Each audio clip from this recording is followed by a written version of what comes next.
নিজের ক্ষতি করে হলেও মানুষের ভালো করার চেষ্টা করেছি সব সময়। কারণ জীবনের আসল মূল্য কখনো নিজেদের সুখের মধ্যে নয়, বরং অন্যদের জীবনে সুখ এনে দেওয়ার মধ্যে। আমি বিশ্বাস করি যে মানুষের পাশে দাঁড়ায় তার জীবন শান্তি এবং সার্থকতা আসে। কখনো কখনো নিজেকে ছাড়িয়ে অন্যের জন্য কিছু করতে পারাই আসল জয়। আমি জানি পৃথিবীতে অল্প কিছু মানুষই থাকবে যারা আপনার জন্য কিছু করবে, কিন্তু যদি আপনি অন্যদের জন্য কিছু করতে পারেন তবেই আপনি সত্যিকারের বড় মানুষ। পৃথিবীতে অল্প মানুষই আপনার জন্য কিছু করবে, তবুও ভাবি যদি আমি পারি কারোর জন্য এক ফোঁটা ভালোবাসা রেখে যেতে, তবে হয়তো আমি একজন সত্যিকারের মানুষ হব। তবুও মাঝে মাঝে খুব একা লাগে, যাদের জন্য করেছি তারা কেউ পাশে নেই। ভালো থাকা শিখে দিয়ে নিজেই রয়ে গেছি না থাকার ভেতরে।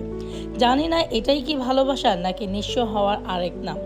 পরিবারের জন্য কম বেশি আমরা সবাই সব কিছু করি, এবং এটা করি অনেক সময় মন থেকে নিঃস্বার্থভাবে। কিন্তু একটা সময়ের পর গিয়ে দেখবেন যে পরিবারের কয়টা মানুষ পাশে থাকে, খুব অল্প সংখ্যক মানুষকেই পাশে পাবেন। সেটা বন্ধুই হোক বা পরিবারই হোক, যেই হোক না কেন। কিন্তু আপনি যদি আপনার জায়গা থেকে লয়াল থাকেন, আপনি যদি আপনার জায়গা থেকে সবসময় নিঃস্বার্থভাবে কোনো কিছু করেন, তাহলে হয়তো এটার বিনিময়ে আল্লাহ